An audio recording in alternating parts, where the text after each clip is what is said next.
Hello dear students, welcome to smart knowledge. प्यारे बच्चों, आज की वीडियो में हम डिस्कस करने वाले हैं डायरेक्टरेट ऑफ एजुकेशन की ओर से दिया गया प्रैक्टिस पेपर। सेशन रहेगा 2024-25 क्लास 8 सब्जेक्ट मैथमेटिक्स। तो ये जो प्रैक्टिस पेपर है ये आपके कंप्लीट सिलेबस पर बेस्ड है, यानी जो मिड टर्म से पहले आपने सिलेबस किया, बाद में किया, वो सारा ही सिलेबस आपका फाइनल पेपर में आएगा और उसी के ऊपर बेस्ड ये प्रैक्टिस पेपर दिए गए हैं। सो ड्यूरेशन रहेगा 2.5 घंटे और मैक्सिमम मार्क्स 60। हम जो मैथमेटिक्स का ये पेपर है ये हम इंग्लिश मीडियम में सॉल्व करेंगे और नेक्स्ट वीडियो में हम हिंदी मीडियम में सॉल्व करेंगे। क्लियर? तो देखिए स्टार्ट करते हैं। आपको यहाँ से कंप्लीट पैटर्न पता चल जाएगा। 16 क्वेश्चन है, divided into 5 sections A B C D and E। तो आप एक जो ए सेक्शन है उसमें 12 सब पार्ट्स रहेंगे, हर एक 1 मार्क का रहेगा। सेक्शन बी में 6 question carrying 2 marks each. Section C में 3 question carrying 3 marks each and section 4 में डी में आपके 3 क्वेश्चन 5 मार्क्स ईच रहेंगे। उसके बाद केस बेस्ड क्वेश्चन आपको दिए गए हैं। सो स्टार्ट करते हैं। सेक्शन ए है, देखिए इसमें आपके 12 क्वेश्चन दिए गए हैं, multiple choice question. Which of the following is a binomial. तो इसमें बायनोमियल कौन सा है? इसमें जो बायनोमियल है वो आप बहुत आसानी से देख सकते हो, 4p-5। ये क्या है? ये बायनोमियल है। नेक्स्ट देखिए second question, the alphabet representing parallel lines. तो कौन से अल्फ़ाबेट में आपको पैरेलल लाइंस जो है वो नज़र आ रही हैं यहाँ पे? तो आपको देखिए एन के अंदर ये दोनों एन की लाइन जो है ये कैसी है? एक दूसरे के पैरेलल है। तो आंसर आपका क्या हो जाएगा? यहाँ पे ए जो है राइट आंसर हो जाएगा। यहाँ पे सी राइट आंसर है, यहाँ ए है। उसके बाद the value of 5 power 0 plus 8 power 0 multiplied by 2 power 0। तो अगर किसी भी जो है संख्या की इस तरह से नंबर की पावर 0 होती है तो उसकी वैल्यू कितनी होती है? उसकी वैल्यू आपकी 1 हो जाएगी। तो 1 इसकी हो गई, प्लस 8 की पावर 0 तो 1, और इसके मल्टीप्लाइड में 2 की पावर 0 यानी 1। तो कितना हो गया? ये हो जाएगा आपका 1 + 1 कितना हो गया? 2, और 2 मल्टीप्लाइड बाई 1 तो आंसर कितना आ गया? 2 आ गया। तो इसका आंसर क्या हो जाएगा? आपका 2 आंसर हो जाएगा। तो डी जो है राइट आंसर। ठीक है, नेक्स्ट देखिए। नेक्स्ट क्वेश्चन नंबर आपको दिया गया है fourth, which of the following is the figure of trapezium. Trapezium में इसमें ट्रेपीजियम फिगर कौन सी है? तो बी जो है यहाँ पे क्या है? ट्रेपीजियम, जिसके एक पेयर की जो साइड्स होती हैं वो एक दूसरे के पैरेलल होती हैं, दैट इज द ट्रेपीजियम। ठीक है, उसके बाद नेक्स्ट देखिए। नेक्स्ट आके दिया गया है फिफ्थ, जो दिया गया है आपको, द वैल्यू ऑफ 502 का स्क्वायर माइनस 498 का स्क्वायर इज। तो इसकी वैल्यू क्या आ जाएगी? 502 का स्क्वायर माइनस 498 का स्क्वायर आप कर लेंगे। 502 के स्क्वायर में से 498 का स्क्वायर जब आप माइनस करेंगे तो आंसर आएगा आपका 4000। इसको आप बहुत ईजिली कर सकते हो। क्वेश्चन नंबर 6 है, a cylinder of height 28 centimetre and radius 6 centimetre is cut open, the breadth of the rectangle 10 formed. तो रेक्टेंगल जो बनेगी सिलेंडर, जैसे सिलेंडर है, ठीक है। अब इसमें क्या होगा? इसमें जो इसकी हाइट है वो कितनी है? 28 सेंटीमीटर दी गई है, और इसकी जो रेडियस है वो कितनी है? वो आपकी 6 सेंटीमीटर है। इसको ओपन किया गया तो इसकी जो ब्रेड्थ है, रेक्टेंगल जो बनेगा, तो यहाँ से आप कुछ इस तरह से इसको समझ सकते हो। देखिए अगला क्वेश्चन आपका आएगा तो कुछ इस तरह से, ये इसको कट ओपन करते हैं तो इस तरह की फिगर आएगी। तो ये क्या बना? रेक्टेंगल बना।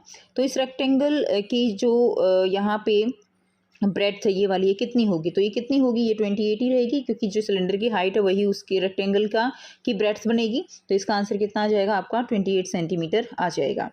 ए quadrilateral having one and only one pair of parallel line is called. तो only one pair of parallel line जो है वो क्या है? ट्रेपीजियम कहलाता है। तो सी इसका राइट आंसर हो जाएगा। The cube root of -1000। तो -1000 का क्यूब रूट तो क्या हो जाएगा? माइनस है, तो हमारे पास क्या आना चाहिए? माइनस जो है 10, उसके बाद फिर क्या हो जाएगा? मल्टीप्लाइड माइनस, उसके बाद फिर से -10 और फिर से क्या रहेगा? -10। क्लियर? तो -10 की क्यूब जो है इसका रहेगा। द क्यूब रूट इसका कितना हो जाएगा? माइनस में आंसर है तो -10 हमारा यहाँ पे सही आंसर हो जाएगा। नेक्स्ट है net of a cylinder is. तो नेट ऑफ ए सिलेंडर क्या रहेगा? डी जो है, D is the right answer. Next देखिए, नेक्स्ट क्वेश्चन नंबर 10 है, in a class 25% of student like English, 40% जो है वो क्या कर रहे हैं? Like maths, and remaining student like science. The percentage of students who like science are. तो 100 में से हम माइनस कर देंगे 25%, 25 एंड 40 दोनों जो माइनस करेंगे तो आंसर हमारा कितना आता है? यानी देखिए टोटल 100 है, 100 में से 25% जो क्या लाइक कर रहे हैं? इंग्लिश लाइक कर रहे हैं। 40 क्या कर रहे हैं? मैथमेटिक्स लाइक कर रहे हैं। बाकी जो बचे वो साइंस कर रहे हैं। तो बाकी कितने बचे यहाँ पे? बाकी बचे 35। तो 35% हमारा आंसर आ जाएगा। 35 जो है वो क्या कर रहे हैं? यहाँ पे साइंस को लाइक कर रहे हैं। नेक्स्ट है surface area of A cube having having side 3 cube, ठीक है, 3 क्यू इज, तो the surface area of A cube having side 3 Q is, तो इसमें आपका क्या आ जाएगा, क्यूब है तो कितनी साइड होती हैं क्यूब की, 6 साइड होती हैं, और सरफेस एरिया कैसे निकलेगा क्यूब का, 6 इंटू साइड का स्क्वायर, 6 इंटू साइड का स्क्वायर। तो अब यहाँ पे 6 इंटू साइड कितनी है, एक साइड दी गई है 3 क्यूब और इसका स्क्वायर कर देंगे, तो यहाँ पे 6 इंटू 3 जा कितना हो जाएगा 9 क्यू स्क्वायर, और 9 6 जा कितना हो जाएगा 54 क्यू स्क्वायर जो है इसका आंसर आ जाएगा। तो इसका आंसर क्या हो जाएगा आपका बी जो है इसका राइट आंसर हो जाएगा 54 क्यू स्क्वायर। नेक्स्ट देखिए क्वेश्चन है, in a model of the ship the mast is 9 centimetre high while the mast of actual ship is 12 metre high, यानी जो मॉडल है मतलब बनाया वो, और जो आपको एक्चुअल है वो आपको 12 है, ठीक है। If the length of the ship, अगर लेंथ की बात करें तो length of the ship is 28 metre, ship की लेंथ कितनी है 28 है, and the length of the model, तो आपको बताना है लेंथ ऑफ द मॉडल जो है वो कितनी रहेगी, ठीक है। तो यहाँ पे एक रेशो देख लेते हैं, ये आ जाएगा 3:4, यानी जो शिप का मास्ट है उसकी जो रेशो है वो 3:4 है, और वही रेशो उसी रेशो के हिसाब से मॉडल बनाया गया है। तो यहाँ पे 3:4 की रेशो निकालने के लिए हम क्या लिखेंगे, अगर हम यहाँ पे 21 करेंगे तो यहाँ पे क्या आ जाता है 3:4 की रेशो आ जाता है, तो 7 3 जा 21, 7 4 जा 28, तो 3:4, तो आंसर कितना आ जाएगा 21 सेंटीमीटर। क्लियर, तो आंसर हमारा होगा 21 सेंटीमीटर। तो ये आपके हो गए क्वेश्चन नंबर 12 तक। अब हम करेंगे सेक्शन बी। सेक्शन बी देखिए, सेक्शन बी में क्वेश्चन नंबर 2 से लेकर 7 तक वेरी शॉर्ट टाइप क्वेश्चन है। Each question is of 2 marks, हर एक क्वेश्चन जो है वो 2 नंबर का रहेगा। तो इसमें फैक्टर बनाने हैं m² - 25 के। तो फैक्टर जो है इसमें बहुत ईजी है, तो आप आइए इसका सॉल्यूशन हम कर लेते हैं। तो कुछ इस तरह से आप इसका सॉल्यूशन करेंगे। तो देखिए यहाँ पे फैक्टर बनाया आपने, m² - 25 है, तो इसके क्या बन जाएंगे, 25 जो है वो 5 का स्क्वायर है, तो m² - 5 स्क्वायर। तो difference of square formula is a² - b square, a - b a + b, ये फार्मूला होता है, तो a - b a + b आप फार्मूला लगा देंगे। उसके बाद using this formula we get m² - 25 के फैक्टर क्या हो जाएंगे m - 5। a हमने क्या मान लिया, a हमारा क्या है m है, और b हमारा क्या है यहाँ पे 5 आ जाएगा, ठीक है। तो m - 5 और m + 5 ये जो है इसके फैक्टर हो जाएंगे, ये इसका आंसर हो जाएगा। सो लास्ट लाइन में आप लिख देंगे, so the factorise form of m² - 25 is m - 5 m + 5। Next देखिए क्वेश्चन नंबर 3 है, draw the label front view of the following figure. तो फ्रंट व्यू इसका आपको ड्रॉ करना है, तो ये वाला जो आपको दिखाया गया है तो कुछ इस तरह से, ये 3D में दिखाया गया है, आपको 2D में इसको क्या करना है, आपको ड्रॉ करना है। तो एक सामने वाले ये हो जाएगा, उसके बाद इसके ऊपर कुछ इस तरह से आप बना देंगे, और फिर एक बहुत ही पतली सी इस तरह से बना देंगे। तो यहाँ पे आपको क्या लिखा हुआ है, यहाँ पे मिल्क लिखा हुआ है, ठीक है, यहाँ पे मिल्क लिख देंगे, तो ये इसका आंसर हो जाएगा। तो ये क्या है, ये 2D फॉर्म है इसकी, और ये जो इसमें दिखाई दे रहा है वो कैसी है, ये 3D है, ये इसका आंसर है। नेक्स्ट देखिए क्वेश्चन नंबर 4 है, find the sum of p p - q q q - r and r r - p। इसका हमें सम निकालना है, तो यहाँ से इसका आंसर करेंगे। फर्स्ट एक्सप्रेशन क्या है हमारा, p p - q, तो इसको p से मल्टीप्लाई करेंगे, p² - p q हो जाएगा। इसी तरह second expression q² - qr, third expression हो जाएगा r - p = r² - pr, ये आंसर हो जाएगा। Adding the 3 expression we obtain, अब हम तीनों को जब ऐड करते हैं तो आप सिंपल इस तरीके से भी ऐड कर सकते हो और सिंपल डायरेक्ट भी ऐड कर सकते हो, ये मैं थोड़ा डिटेल में समझाने के लिए आपको दिखा रही हूँ, ठीक है। तो p² - pq, q² - qr और r² - pq, तो तीनों को हमने ऐड कर दिया, p² - q + q² - qr + r² - pq, ये हमारा फाइनल आंसर आ जाएगा। आप चाहो तो इसको डायरेक्ट भी कर सकते हो, ठीक है, बट आपको 2 मार्क्स का क्वेश्चन है तो थोड़ा सोल्यूशन आपको देना होगा।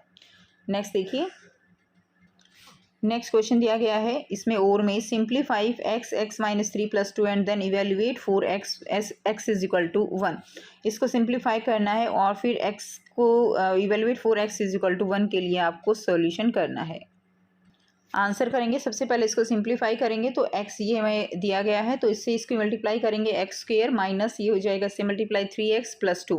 इवेल्युएट x की वैल्यू 1 पुट कर दीजिए, तो x की वैल्यू 1 पुट करने के बाद इसमें क्या आया आपका, यहाँ पे x की वैल्यू 1 पुट की तो 1 का स्क्वायर -3 + 2, तो इसको सॉल्व करने के बाद हमारा जो आंसर आता है वो कितना आ जाएगा, यहाँ से 0 आंसर हमारा आ जाएगा। क्लियर है, तो ये हमारा सोल्यूशन हो गया। नेक्स्ट देखिए, नाउ नेक्स्ट क्वेश्चन है, find the number which should be multiplied by 392 to make it a perfect cube.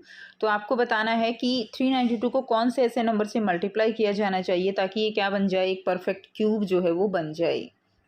तो ऐसे क्वेश्चन में क्या करते हैं हम, सबसे पहले हम उस जो भी हमें संख्या दी गई है, नंबर दिया गया है, उसका हम क्या करते हैं, फैक्टर बनाते हैं। तो हमने 392 के क्या बनाने हैं, सबसे पहले फैक्टर बनाने हैं, जो आप बहुत ही आसान तरीके से कुछ इस वाले मेथड से बना सकते हो। 392 है, ठीक है, इस तरह के फैक्टर 2 से कर लेंगे। क्लियर। तो ये हमारे पास कितना आ जाता है, ये आ जाता है 2 की पावर 3 मल्टीप्लाइड बाय 7 की पावर 2। अब यहाँ पे इसको परफेक्ट क्यूब बनाने के लिए अगर हमारे पास यहाँ पे क्यूब डिजिट कम आ रही है, जैसे 2 की पावर 3 तो आ रही है लेकिन 7 की पावर 3 नहीं आ रही, यानी किसकी कमी पड़ रही है, 7 में। अगर हम इसको एक और 7 से मल्टीप्लाई कर दें तो यहाँ पे 7 की क्यूब 3 आ जाए, 7 की क्यूब आ जाएगा और ये जो है एक परफेक्ट क्यूब बन जाएगा।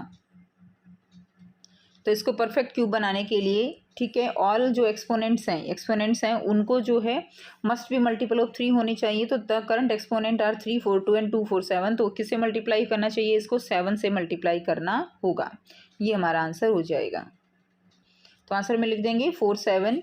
We need one more factor of 7 to make 7 की जो है 7 रेज टू द पावर 3। अगला क्वेश्चन है, Navneet had ₹425 left after spending 75% of his money. ठीक है, नवनीत के पास 425 लेफ्ट यानी बचे हुए हैं। जो भी उसके पास मनी थी उसका 75% जो है वो स्पेंड करने के बाद, how much money did he have. तो बताना है कि आपको उसके पास कितने पैसे थे, ये आपको बताना है। तो आइए करते हैं आंसर। आंसर रहेगा let x be the total amount of money Navneet had initially. तो मान लीजिए जो नवनीत है उसके पास जो टोटल अमाउंट मनी है वो हमने कितना मान लिया, एक्स मान लिया। अब उसने स्पेंड कर दिया एक्स का 75 और बचा उसके पास कितना 25%। और 25 हमें दिया गया है कि 25% जो बचा है उसकी वैल्यू कितनी है 425। तो 25% यानी 25/100, 25/100 को 25/100 एक्स का 25% यानी एक्स का 25/100। और 25/100 को आप क्या लिख सकते हो, इसको लिख सकते हो 0.25। तो हमने यही पे बस यहाँ लिखा है कि 0.25x जो है वो किसके बराबर है, 425 के।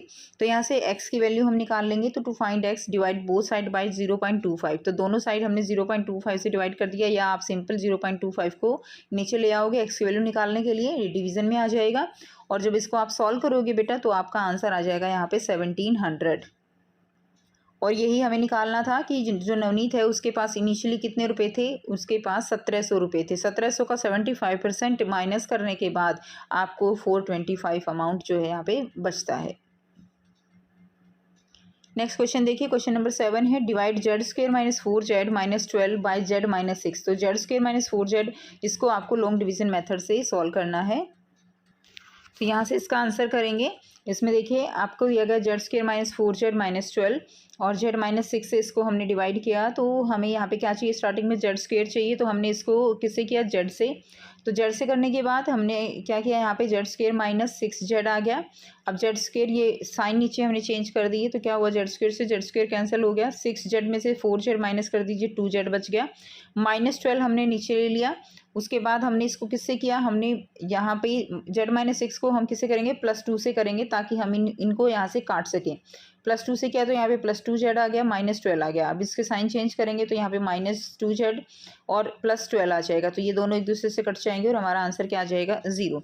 तो डिवाइड करने पर हमारे पास जो आंसर आया दैट इज़ द z+2। ये हमारा सोल्यूशन हो जाएगा। नेक्स्ट देखिए, सेक्शन सी दिया गया है। सेक्शन सी में क्वेश्चन नंबर 8 से लेकर 10 तक 8, 9, 10 very short answer type question है। Each question is of 3 marks. Find the square root of 196 by repeated subtraction method. Very easy. तो यहाँ से इसका आंसर करेंगे। देखिए 196 है हमें, तो 1 माइनस करेंगे फर्स्ट सब्ट्रैक्शन में। ठीक है, तो 1 हमने माइनस किया, कितना आ गया 195। उसके बाद 3 माइनस करेंगे 192, फिर 5 माइनस करेंगे 187, फिर 7 करेंगे 180, 9 करेंगे 171, 11 करेंगे 160, 13 किया 15 किया, इस तरह से। बहुत इजी है, आपको ये मेथड पता ही है। 115, उसके बाद जो है 21, यहाँ से 21 यानी 11 सब्ट्रैक्शन करेंगे तो 75। उसके बाद क्या आ जाएगा, 23 माइनस करेंगे 52, फिर 25 माइनस करेंगे, देन 27। अब यहाँ पे क्या आ गया, देखिए 14 सब्ट्रैक्शन पे 0 आंसर हमारा आ गया। क्लियर है। तो कितनी सब्ट्रैक्शन हमें करनी पड़ी 0 आंसर लाने के लिए, 14 करनी पड़ी। तो 196 तो 14 सब्ट्रैक्शन हमें करनी पड़ी हैं, ठीक है, until we reach 0. So therefore the square root of 196 is 14. तो स्क्वायर रूट क्या हो जाएगा 196 का, दैट इज़ 14. ये हमारा आंसर हो जाएगा. नेक्स्ट क्वेश्चन है, check if 148 is perfect square number by prime factorisation. आपको चेक करना है कि 148 जो है वो परफेक्ट स्क्वायर नंबर है या नहीं है. बाय प्राइम फैक्टराइजेशन से आपको इसको करना है. तो इस क्वेश्चन में भी हमारा उसी तरह से आंसर रहता है जैसे अभी हमने क्यूब में किया था. तो हर एक का क्या बनना चाहिए, हर एक फैक्टर का जो स्क्वायर है, जो पावर है, वो स्क्वायर में आनी चाहिए. 148 का हमने यहाँ पे फैक्टर बनाए तो 2 से क्या 74 आया, फिर 2 से क्या 37 आया. आगे फर्दर हुआ नहीं तो 37 वो अकेला रह गया, उसका कोई भी पेयर नहीं है. 37 का 37 पेयर नहीं है, और अगर पेयर नहीं है तो इसका मतलब ये एक परफेक्ट स्क्वायर नहीं है. ये हमारा आंसर हो जाएगा. हाँ, अगर हम इसको 37 से ही मल्टीप्लाई कर दें तो वो नंबर जो आएगा वो क्या होगा, वो एक परफेक्ट स्क्वायर हो जाएगा. लेकिन बस आपसे इतना ही पूछा गया है कि ये परफेक्ट स्क्वायर है या नहीं है, तो ये परफेक्ट स्क्वायर नहीं है. ठीक है. Now question number 9 is name the quadrilateral formed by the following line segment and write one property of each of them. तो quadrilateral formed by following line segment आपको दी हुई है. एक लाइन सेगमेंट आपकी 5.5 की है, दूसरी 8 की है, तीसरी 5.5 की, और फोर्थ वन जो है वो आपकी 8 सेंटीमीटर की है.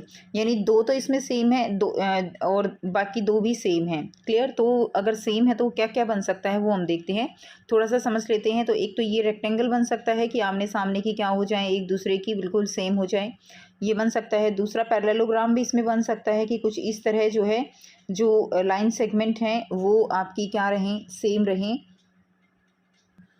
तो यहाँ से जो आंसर होगा, जो quadrilateral formed by the line of segment of length 5.5 centimetre, 8, 5.5 and 8 is rectangle. तो क्या फॉर्म हो जाएगा, वो एक रेक्टेंगल होगा. क्लियर है.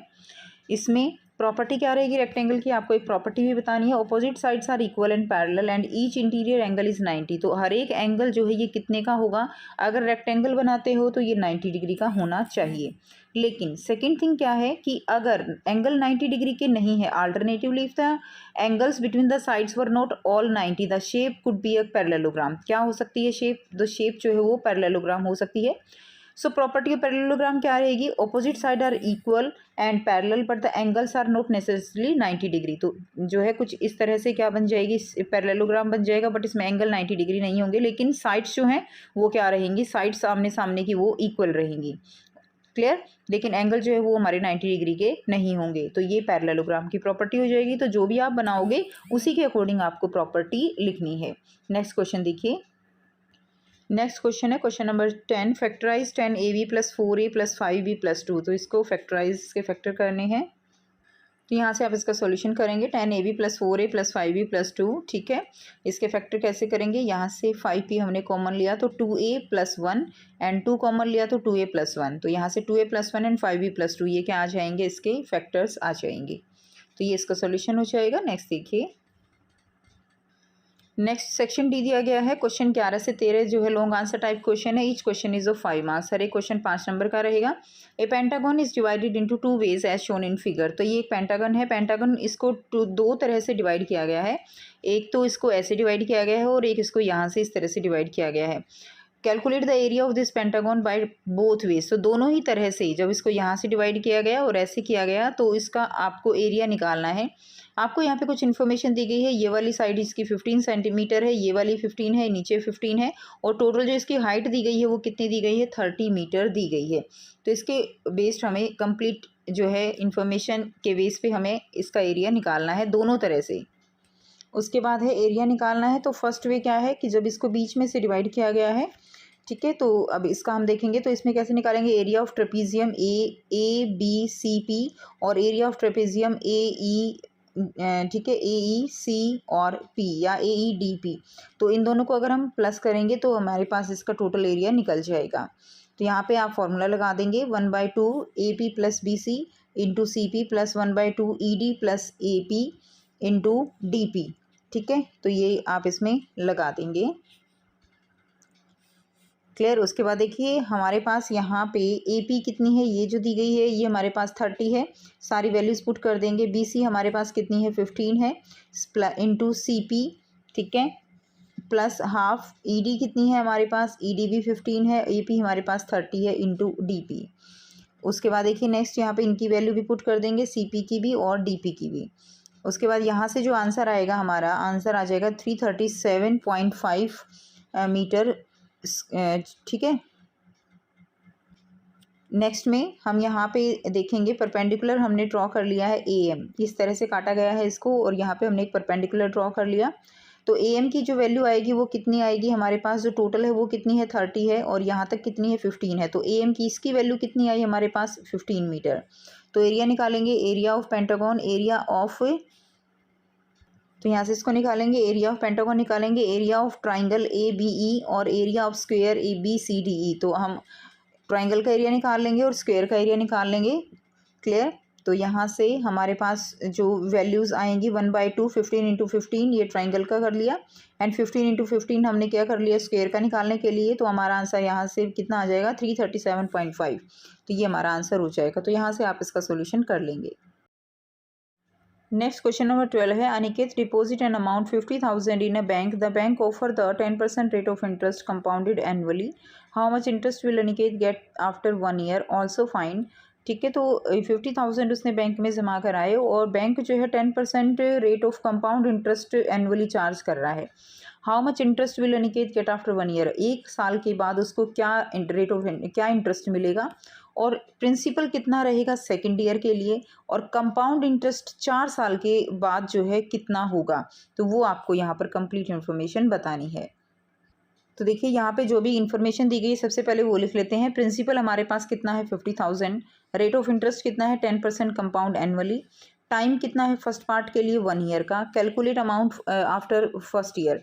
तो 1 ईयर आफ्टर 1 ईयर हम कंपाउंड इंटरेस्ट यहाँ पे कैलकुलेट करेंगे। फॉर्मूला लगाएंगे फॉर कंपाउंड इंटरेस्ट जो है A = P 1 + R/100 T कितना हमारे पास 1 है। तो और रेट कितना है 10%, तो 10/100 एंड 50,000। तो ये हमारा जो अमाउंट है यहाँ पे कितना आ जाएगा, यहाँ पे हमारा आ गया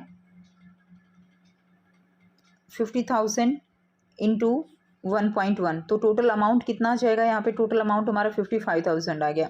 इंटरेस्ट कितना लगा फर्स्ट ईयर पे, अमाउंट जो है वो कितनी आ गई 55,000, और जो हमारा प्रिंसिपल था वो कितना था हमारा 50,000।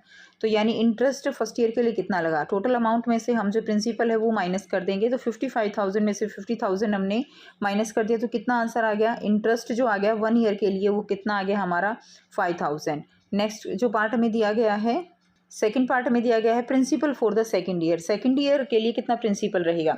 अब देखिए प्रिंसिपल फर्स्ट ईयर में हमारा 50,000 प्रिंसिपल तो था ही, और उसके ऊपर 5,000 हमारा क्या लग गया, हमारा लग गया इंटरेस्ट। तो प्रिंसिपल अब सेकंड ईयर के लिए कितना हो जाएगा, so the principal for the second year will be 55,000।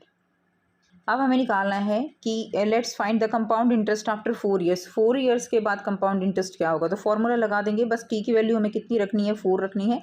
तो आप यहाँ से कैलकुलेट कर लेंगे, यहाँ से 10/100 क्या आता है 1.1, और इसकी पावर 4 आ जाएगा। तो ये कितना आ जाएगा कैलकुलेट करने के बाद 1.4141। ठीक है, इतना आ जाएगा। 50,000 हमारा यहाँ पे दिया ही हुआ है, इसको इससे मल्टीप्लाई कर लेंगे। इससे मल्टीप्लाई करने के बाद अमाउंट जो आएगा हमारा वो अप्रॉक्सीमेट कितना आएगा 73,205। तो कंपाउंड इंटरेस्ट जो है आफ्टर 4 ईयर्स कितना हो जाएगा, compound interest after 4 years A - P कर देंगे। तो कितना आ जाएगा 73,205 में से 50,000 माइनस कर देंगे। क्लियर है। तो इतना माइनस करने के बाद जो आंसर आया वो आया 23,205। तो आफ्टर 4 ईयर्स जो कंपाउंड इंटरेस्ट रहेगा वो हो रहेगा 23,205 हमारा आंसर हो जाएगा। क्लियर। उसके बाद नेक्स्ट क्वेश्चन देखिए, और में दिया गया है on the occasion of Diwali Sudha offer a discount of 20% on all the items at her shop. जितनी भी उसके दिवाली के ऑफर में जो जितने भी आइटम है उन पे वो 20% का डिस्काउंट दे रही है। Still she make a profit of 14%, फिर भी उसको कितना परसेंट का प्रॉफिट हो रहा है 14% का। What is the cost price of an article marked at 350। तो अगर किसी आर्टिकल का मार्क्ड प्राइस जो है वो 350 है तो उसको जो है उस आइटम का कॉस्ट प्राइस क्या रहेगा ये आपको बताना है। तो इसमें देखिए इसका मार्क प्राइस जो है वो कितना रहेगा 350, डिस्काउंट हो जाएगा 20% ऑफ 350 का 20% निकालेंगे कितना आ गया, ये आ जाएगा आपका 70 रुपीज़। उसके बाद इसका सेलिंग प्राइस जो है वो क्या रहेगा, मार्क प्राइस माइनस डिस्काउंट, यानी इसका जो सेलिंग प्राइस है वो कितना है 280 है। उस पर भी कितने का प्रॉफिट है, इसमें 14% का क्या है प्रॉफिट है। तो इसकी कॉस्ट प्राइस क्या हो जाएगी, कॉस्ट प्राइस हो जाएगी प्रॉफिट है 14%, तो 100 divided by 114 into selling price कितनी है 280, तो कितना आ जाएगा आपका आंसर जो है यहाँ से सॉल्व करने के बाद आता है 246। तो इसकी कॉस्ट प्राइस जो हो जाएगी वो हो जाएगी 246। एक बार फिर से देख लेते हैं। मार्क्ड प्राइस जो है वो कितना है 350 है। डिस्काउंट कितना है इस पे 20% है। 350 का 20% निकालेंगे 70, यानी जो इसकी सेलिंग प्राइस है जितने पर ये बेचा गया वो कितनी है, मार्क प्राइस में से डिस्काउंट जो है वो माइनस कर दीजिए, तो कितना आ जाएगा 280 आ जाएगा। यानी बेचा गया कितने पे 280 पे। अब जब 280 पे बेचा गया है उसमें भी आपको 14% का प्रॉफिट हो रहा है, तो कॉस्ट प्राइस कितनी होगी, यानी 14% यानी 114 हो जाएगा। 100/114 एंड इंटू 280, तो आ जाएगा आपका आंसर 246 जो है यहाँ से आंसर हो जाएगा। नेक्स्ट क्वेश्चन देखिए, the following table shows the distance travel by a car a different time during a day. तो टाइम दिखाया गया है 9 AM, 10 AM, 11, 12 एंड 1 PM। तो इसमें डिस्टेंस ट्रेवल जो है कितना रहेगा 50, 150, 200, 250, 275। Draw the graph for the above information. अब आपको यहाँ पे सिंपल ग्राफ ड्रॉ करना है, क्लियर है। तो कुछ इस तरह से जैसे ये ग्राफ ड्रॉ किया हुआ है ऐसे ही आपको यहाँ पे ग्राफ ड्रॉ करना है। तो आइए देखते हैं। तो कुछ इस तरह से आप ग्राफ ड्रॉ कर सकते हो। तो यहाँ पे आप लिख देंगे टाइम, ये टाइम है, ठीक है, एक्स एक्सिस पे टाइम है और वाई एक्सिस पे क्या है, ये है डिस्टेंस। क्लियर है, क्या हो जाएगी, डिस्टेंस हो जाएगी। तो यहाँ पे 50, 100 हमने इस तरह से मार्क कर लिया। अब 9 पे कितनी है 50 है, 10 पे कितनी थी 10 पे 150 है, 11 पे 200 और 12 पे कितनी है 250 हो जाएगा और 13 पे कितनी है 275। इसीलिए देखिए 300 तो यहाँ पे हो रहा था तो हमने हल्का सा इसको नीचे लिया है और इस तरह से हमने सारे पॉइंट्स को मिला दिया। तो ये क्या बन गया, ये ग्राफ जो है प्लॉट हो गया। ये आपका आंसर रहेगा। नेक्स्ट देखिए, नेक्स्ट क्वेश्चन है, the government counted the number of elephant in the forest during the years and represented graphically as shown below. तो इसमें आपको ग्राफ दिया गया है, इसके अंदर आपको ये ईयर्स दिए गए हैं and number of wild elephants दिया गया है, उनका नंबर। फर्स्ट क्वेश्चन रहेगा, during which consecutive years the equal number of elephants were counted. तो इक्वल नंबर कब है, तो आप देखिए 2011 में यहाँ पे आप देख सकते हो कि ये दोनों पॉइंट सेम जगह पे हैं। तो 2011 और 12 में नंबर ऑफ वाइल्ड एलिफेंट्स जो है वो क्या थे, इक्वल नंबर थे। तो आपका आंसर हो जाएगा यहाँ पे 2010 एंड 2011, ठीक है, 10, 11 एंड 12 हो जाएगा। क्लियर, 2011 और 2012 इनमें नंबर ऑफ एलिफेंट जो है वो क्या थे, इक्वल थे। उसके बाद है, find the ratio of the number of elephant in the year 2013 to that of 2014। 2013 और 2014 में एलिफेंट्स का रेशियो कितना है वो आपको यहाँ पर निकालना है। तो 2013 की अगर हम बात करें तो ये देखिए, तो अगर आप यहाँ पे इसको करोगे तो ये आता है आपका 190, ये हो जाएगा हर एक में 210 का यहाँ पे गैप दिया गया है तो ये 210 हो जाएगा, ये 220, ठीक है, और ये हो जाएगा 230, ठीक है। अब देखिए 2013 में 13 की अगर हम बात करें तो यहाँ पे नंबर ऑफ एलिफेंट्स कितने हैं 230 और टू दैट ऑफ 2014 की बात करें, 2014 की बात करें तो नंबर ऑफ एलिफेंट कितने हैं, नंबर ऑफ एलिफेंट 2014 में 13 टू दैट ऑफ 14, तो 14 में जो नंबर ऑफ एलिफेंट्स हैं वो हैं 200। क्लियर है, कितने हैं 200। तो यहाँ से ये कट जाएगा। रेशो कितनी आ जाएगी, रेशो आपकी आ जाएगी 23:20, 23:20, ये जो है रेशो आ जाएगी। सेकंड क्वेश्चन का आंसर हमारा 23:20 हो जाएगा। नेक्स्ट देखिए, अगला क्वेश्चन जो दिया गया है, find the difference between the maximum and minimum number of elephant count. Maximum और मिनिमम नंबर, तो मैक्सिमम देखिए किस में मैक्सिमम नंबर ऑफ एलिफेंट है, सबसे ऊंचा ग्राफ यही है। क्लियर है, तो मैक्सिमम कितने हैं यहाँ पे 230 हैं, 230 क्या है मैक्सिमम है। और उसके बाद अगर हम बात करें तो 230 क्या हो गई maximum minus minimum number of elephant counted. तो मिनिमम अगर हम देखें तो 2010 में है, ठीक है, तो ये कितना है, ये 190 है। ये ग्राफ कितने का है 190 का। तो 230 माइनस 190 कितना आ जाएगा, ये आपका आ गया 40, ठीक है। तो आपको डिफरेंस बताना था तो कितना आंसर आ जाएगा आपका 40 आंसर आ जाएगा। तो आई होप आपको तीनों क्वेश्चन बहुत अच्छे से समझ में आ गए हैं। बस आपको ग्राफ समझना है कि हर एक के बीच में ये हमने 10 की वैल्यू ली गई है। ये 200 हो गया, ये 190, 200, 210, 220, 230 और 240। तो इस तरह से आपको इसका आंसर करना है। नेक्स्ट देखिए, सेक्शन ई दिया गया है, question 14 and 16 are case based question, each question is of 4 marks. तो to test the ability of students on the topic of algebra the teacher draw a rectangle. तो teacher ने क्या draw किया, एक rectangle draw किया and एक square draw किया on the blackboard and mark the sides in the form of algebraic expression. तो इस तरह से उन्होंने साइड जो है ये मार्क कर दी। इसी के बेस पे आपको इन्फॉर्मेशन देनी है, right the algebraic expression for the area of square. तो स्क्वायर का एरिया आप कैसे निकालेंगे, एल्जेब्रिक एक्सप्रेशन आपको यहाँ पर देना है। फर्स्ट क्वेश्चन का आंसर रहेगा the area of square is given by side square होता है, तो एरिया की जो साइड है वो 2a minus 3x plus b दे रखी है, तो एरिया के लिए क्या कर देंगे, स्क्वायर कर देंगे। तो बस ये आपका फर्स्ट का आंसर हो जाएगा। नेक्स्ट जो दिया गया है, अगला जो क्वेश्चन आपको दिया गया है, find the difference between the length and breadth of a rectangle. Length और ब्रेड्थ में डिफरेंस बताना है। तो सॉल्यूशन दिया गया है the difference between length and breadth. तो लेंथ जो है वो कितनी है, a प्लस 3b दी गई है और जो ब्रेड्थ दी गई है वो है x माइनस 1। तो बस इसमें से माइनस कर देंगे, आप यहाँ से सॉल्यूशन कर लीजिए। a प्लस 3b यहाँ पे माइनस है तो ये वाला प्लस हो जाएगा, तो माइनस x प्लस 1 ये हमारा आंसर इसका आ जाएगा।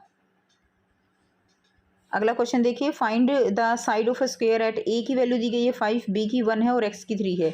तो side of a square at, तो आपको जो स्क्वायर है उसकी साइड निकालनी है। अगला क्वेश्चन भी साथ देखेंगे, find the area of rectangle. तो आपको एरिया निकालना है रेक्टेंगल का, दिस एंड दिस मल्टीप्लाइड। तो अगर a की वैल्यू 5 है, b की वैल्यू 1 है और x की वैल्यू 3 है, तो आपको साइड जो स्क्वायर के साइड निकालनी है। अगर a की वैल्यू 5 है, b की 1 है और x की 3 है, तो सॉल्यूशन क्या रहेगा, तो ये हमारी क्या है, साइड है स्क्वायर की, तो इसमें a की वैल्यू पुट कर देंगे 5, b की 1 और x की 3। तो सारी वैल्यूज़ पुट करने के बाद आप यहाँ से देखेंगे आंसर, 2 को 5 से मल्टीप्लाई किया 10 आया, 3 को 3 से मल्टीप्लाई करेंगे 9 आ गया और 1 आ गया। तो आंसर कितना आ जाएगा हमारे पास, आंसर जो है हमारा यहाँ से 2 आ जाएगा। नेक्स्ट देखिए, और में जो आंसर क्वेश्चन आपको दिया गया है, to find the area of rectangle. तो सब्स्टिट्यूट करना है, a की वैल्यू 5 पुट कर दी, b की 1, x की 3। तो लेंथ कितनी है हमारे पास, a प्लस 3b है तो 8 आ गई। ब्रेड्थ कितनी, x माइनस 1 है तो 2 आ गई। एरिया कैसे निकालेंगे, लेंथ इंटू ब्रेड्थ, तो 8 इंटू 2 कितना आ जाएगा, हमारा आंसर जो है यहाँ से आ जाएगा 16। तो आप इसमें आंसर लिख देंगे, आंसर हमारा कितना आ जाएगा बच्चों, आंसर हमारा 16 आ जाएगा। इक्वल टू के बाद आप 16 लिख देंगे, ठीक है, ये हमारा आंसर हो गया। नेक्स्ट क्वेश्चन देखिए, cross country is a running event in which runners completed a pre decided distance. तो क्रॉस कंट्री जो है एक इवेंट है जिसमें runner pre decided distance cover करते हैं। It includes different activities and a cross country running event of 11 kilometre is as follows. Total कितनी है, 11 किलोमीटर है। तो रनिंग ऑन पेव्ड रोड जो है 3 है, अनपेव्ड रोड पे 2 है, हिल क्लाइंबिंग 2 है, मड रन 1 है, रनिंग इन वुड्स 2 है, ठीक है। उसके अलावा क्रॉसिंग वाटर बॉडीज़ 1 है। तो ये कंप्लीट दिया गया है। अब इसके ऊपर बताना है टोटल कितनी है हमारे पास, टोटल हमारी 11 है। तो what fraction of the total distance is the hill climbing. Hill climbing और टोटल डिस्टेंस का फ्रैक्शन बताना है। तो हिल क्लाइंबिंग कितनी है, 2 है और टोटल कितनी है 11। तो इसका क्या हो जाएगा, 2/11 हमारे फर्स्ट का आंसर हो जाएगा 2/11। सेकेंड है, what which event has the distance same as of mud run. Mud run के इक्वल जो है डिस्टेंस कौन सा दूसरा इवेंट है। तो फर्स्ट का आंसर 2/11। दूसरे का देखिए, ये मड रन हमारी 1 है तो क्रॉसिंग वाटर बॉडीज़ भी हमारी 1 है। तो सेकंड का आंसर हमारा हो जाएगा क्रॉसिंग वाटर बॉडीज़। क्लियर है, ये हमारा सेकंड का आंसर हो जाएगा, ये 2/11 फर्स्ट का आंसर हो जाएगा। अगला क्वेश्चन है, what fraction of the total distance is the distance covered on paved and unpaved road. तो ठीक है, पेव्ड और अनपेव्ड रोड पे देखेंगे 3 और 2, तो कितना हो जाएगा, पेव्ड पे कितना है, पेव्ड एंड अनपेव्ड रोड पे 3 + 2/11 ये आ जाएगा। तो कितना आ गया, फ्रैक्शन कितना आ गया टोटल, 5/11। तो थर्ड का आंसर हो जाएगा 5/11। उसके बाद नेक्स्ट देखिए, और में जो क्वेश्चन आपको दिया गया है, that is how much fraction is the total distance is covered in, how much fraction of the total distance is covered by running in woods. तो रनिंग इन वुड्स कितना है, 2 है। And crossing water bodies, crossing water bodies 1 है तो +1। और mud run जो है वो भी क्या है, 1 है। टोटल डिवाइडेड बाय 11, तो कितना आंसर आ जाएगा, 2, 3 और 1 4, तो 4/11 ये हमारा आंसर हो जाएगा इसका 4/11। ठीक है, तो ये हमारा थर्ड क्वेश्चन का और का आंसर हो गया। उसके बाद नेक्स्ट देखिए, क्वेश्चन नंबर 16 है, water board supply 1,08,000 litre of water in a colony having 200 house. एक कॉलोनी में 200 हाउसेज हैं जिनको वाटर बोर्ड पानी सप्लाई करता है, और कितना करता है, 1,08,000। On Monday the water was supply to 120 house of the colony. Monday को केवल 120 घरों में ही पानी सप्लाई होता है। While on Saturday only 1 lakh litre of water was available और सैटरडे को केवल 1 लाख पानी जो है वो अवेलेबल था सप्लाई के लिए। बेस्ड ऑन द वो information answer the following question. तो इसमें क्या दिया गया है, what kind of proportion is between amount of water each house get and number of house. तो कैसा प्रोपोर्शन है, तो ये इनवर्स प्रोपोर्शन होगा। क्लियर है, कैसा प्रोपोर्शन रहेगा, inverse. How much litre of water did each house get, एक घर को कितना पानी मिलता है ये निकालना है। How much water is supplied on Monday, Monday को कितना पानी सप्लाई हुआ ये निकालना है। और कितने घरों को सैटरडे को पानी मिला ये आपको बताना है। तो वन बाय वन हम हर एक का आंसर देखते हैं। तो फर्स्ट का आंसर आप लिखेंगे the proportion between the amount of water each house get and the number of house is an inverse proportion. कैसा प्रोपोर्शन रहेगा, इनवर्स प्रोपोर्शन रहेगा। उसके बाद है टोटल वाटर सप्लाई डेज। अब देखिए टोटल वाटर सप्लाई कितना होता है, 1,08,000 लीटर। कितने घरों में, 200 घरों में। सो ईच हाउस गेट, हर एक घर को कितना पानी मिलेगा, तो हम 1,08,000 को 200 से डिवाइड कर देंगे, कितना आ जाएगा 540 लीटर। अब थर्ड क्वेश्चन है कि मंडे को कितने जो घर हैं उनमें पानी सप्लाई हुआ, ओनली 120 हाउस। तो टोटल कितना पानी सप्लाई किया गया, तो एक जो घर है उसको सप्लाई होता है 540 लीटर, जो हमने ऊपर निकाला। कितने घरों को मिला, 120 को मिला। तो कितना पानी सप्लाई हुआ, ओनली 64,800 लीटर जो है वो मंडे को सप्लाई हुआ। उसके बाद देखिए सैटरडे को क्या रहा, सैटरडे को जो है 1 लाख लीटर पानी सप्लाई हुआ। तो बताना है कितने घरों को पानी गया। तो 1 लाख, एक घर को कितना चाहिए, हमने ऊपर निकाला 540। तो 540, 1 लाख को अगर हम 540 से डिवाइड कर देंगे तो हमारा आंसर आता है 185 हाउसेज। तो टोटल कितना पानी यहाँ पे सप्लाई, कितने घरों को पानी सप्लाई हुआ, 185 हाउसेज को। ठीक है, तो ये इसका आंसर हो गया। तो बच्चों ये था कंप्लीट पेपर। आई होप सारे क्वेश्चंस आपको क्लियर हो गए हैं। अगर किसी भी क्वेश्चन में आपको कोई भी डाउट है तो आप कमेंट सेक्शन में कमेंट करके पूछ सकते हो। वीडियो अच्छी लगी तो लाइक कीजिए, शेयर कीजिए और चैनल को कीजिए सब्सक्राइब। मिलते हैं आपसे नेक्स्ट वीडियो में। और सारे सब्जेक्ट के सैम्पल पेपर जो है उनकी प्लेलिस्ट का लिंक आपको डिस्क्रिप्शन बॉक्स में मिल जाएगा, वहाँ से आप सारे सब्जेक्ट के सैम्पल पेपर, प्रैक्टिस पेपर आप देख सकते हो। So take care, bye bye and have a nice day.